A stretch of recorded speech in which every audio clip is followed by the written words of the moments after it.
بادشاہ کے دربار میں کھڑے ہو کے کہہ دیا، کیا کہہ دیا؟ لن نشرک بربنا احدا، ہم اللہ کے ساتھ کسی اور کو شریک نہیں کریں گے، ہم شرک نہیں کریں گے۔ غم نہ کر رب تجھے برباد نہ ہونے دے گا، تیرا دشمن بڑا نادان ہے۔ آپ نوجوان ہیں، 20 سال کے ہیں، 22 سال کے ہیں، 25 سال کے ہیں، آپ اپنے آپ کو قرآن میں کھوجئے، نوجوان قرآن میں کہاں ہے؟ قرآن کا 15واں پارہ کھولیے، ہزاروں سال پہلے کچھ نوجوان تھے، غریب تھے، کمزور تھے، پورا ماحول، پورا محلہ شرک کرنے والا ہے، لیکن وہ 5-6 یا صحیح روایت کے مطابق تقریباً ان کی تعداد 9 تھی۔ یا قرآن کی آیت کی اس تفسیر کی روشنی میں جو مفسرین نے لکھا ہے سبعۃ وثامنہم کلبہم، ان کی تعداد 7 تھی، 7 کے اوپر زیادہ اتفاق ہے، 7 مان لیجیے ان کی تعداد، 7 نوجوان تھے۔ پوری قوم سے انہوں نے دشمنی مول لے لی، بادشاہ کے دربار میں کھڑے ہو کے کہہ دیا، کیا کہہ دیا؟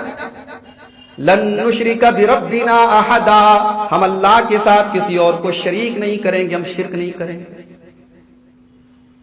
وہ 7 نوجوان تھے، ہماری اور آپ کی طرح نوجوان تھے، 20 سال کے، 22 سال کے۔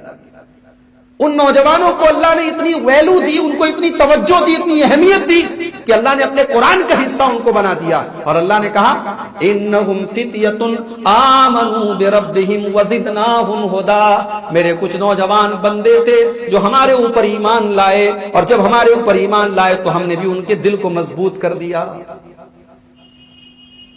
ہمارے نوجوان بھائیوں،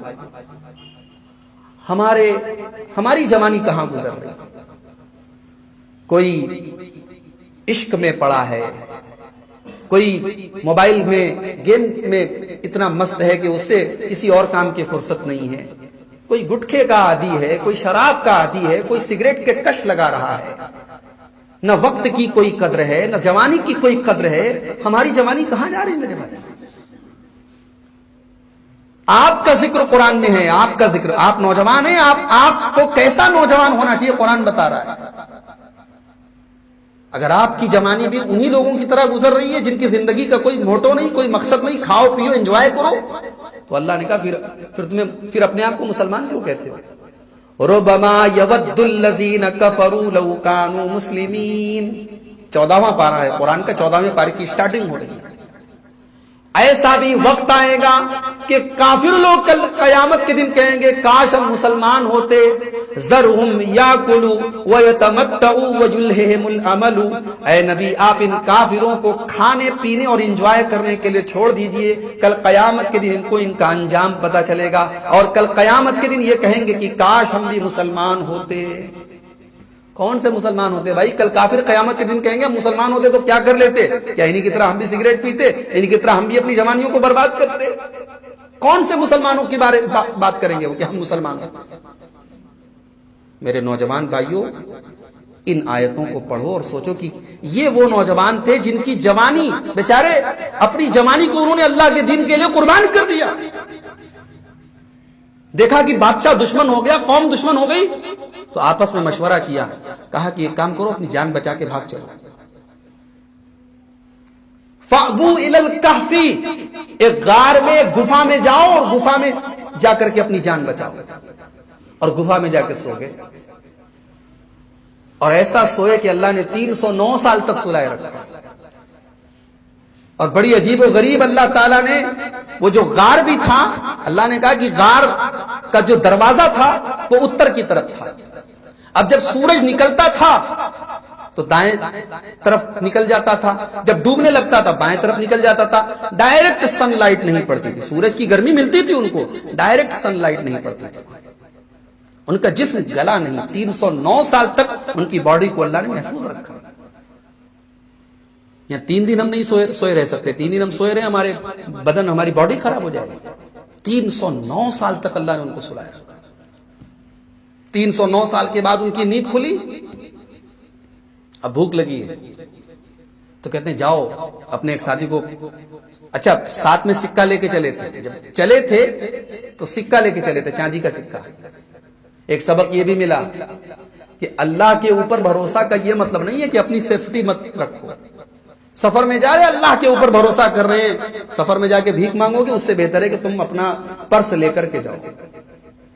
اللہ کے نبی کے زمانے میں مشرکین مکہ کیا کرتے تھے, یمن کے مشرکین کیا کرتے تھے, وہ حج کرنے آتے تھے تو پیسہ لے کے نہیں آتے تھے, کہتے تھے اللہ کے لیے حج کرنے جا رہے ہیں, پیسہ لے کے جائیں گے, اللہ کھلائے گا. اب مکہ آ کے لوگوں سے بھیک مانگتے تھے. اللہ نے کہا یہ تقویٰ نہیں ہے. تقویٰ یہ نہیں ہے کہ آپ دوسروں کے سہارے پر زندگی گزاریں. آپ سفر میں جا رہے ہیں, سامان لے کے جائیں, یہ توکل کے خلاف ہے. تو اصحاب کہف جو تھے, وہ چند نوجوان جو تھے, انہوں نے چاندی کا سکہ اپنے ساتھ رکھا تھا. اب جب 309 سال کے بعد نیند کھلی تو آپس میں گفتگو کرتے ہیں, یار ہم لوگ کتنے دن تک سوئے تھے, کتنے ٹائم سوئے رہے. تو ایک آدمی کہتا ہے جب سوئے تھے صبح کا ٹائم تھا, جب اٹھے تو شام ہو رہی تھی. بولے دن بھر سوئے ہیں, مجھے پتا نہیں ہے کہ 309 سال تک سوئے. اب وہ چاندی کا سکہ لے کے باہر گئے, دکان پہ جا کے سامان مانگا, وہ چاندی کا سکہ دکھا. اس نے کہا 300 سال پہلے کی کرنسی دکھا رہے ہو, کوئی خزانہ وزانہ تمہارے ہاتھ لگائے کیا. بات بڑی بڑھتے بڑھتے اس زمانے کے بادشاہ تک پہنچی.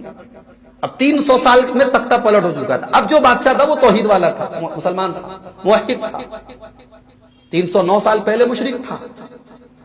بہرحال وہ لمبا واقعہ ہے. قرآن کریم نے اس واقعے کی ڈیٹیل نہیں بیان کی.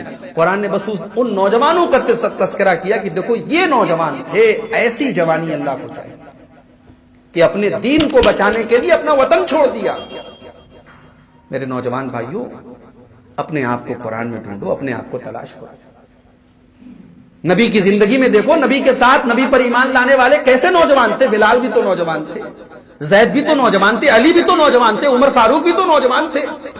ان نوجوانوں کی جوانیاں اللہ کے دین کی خدمت میں گزری, اور معاف کیجیے ہماری جوانیاں برباد ہو رہی ہیں, اور ہمیں حساب دینا پڑے گا اللہ کے قیامت. اللہ کے پیارے نبی فرماتے ہیں لا تزول قدم ابن آدم, انسان قیامت کے دن اپنی جگہ سے ہل بھی نہیں پائے گا جب تک وہ 5 سوالوں کے جواب نہ دے دے. ان 5 سوالوں میں ایک سوال یہ بھی کیا جائے گا وان شبابہ فیما ابلا, میرے بندے تو نے اپنی جوانی کو کہاں گزارا. تو جوان کا تذکرہ بھی قرآن ہے. اب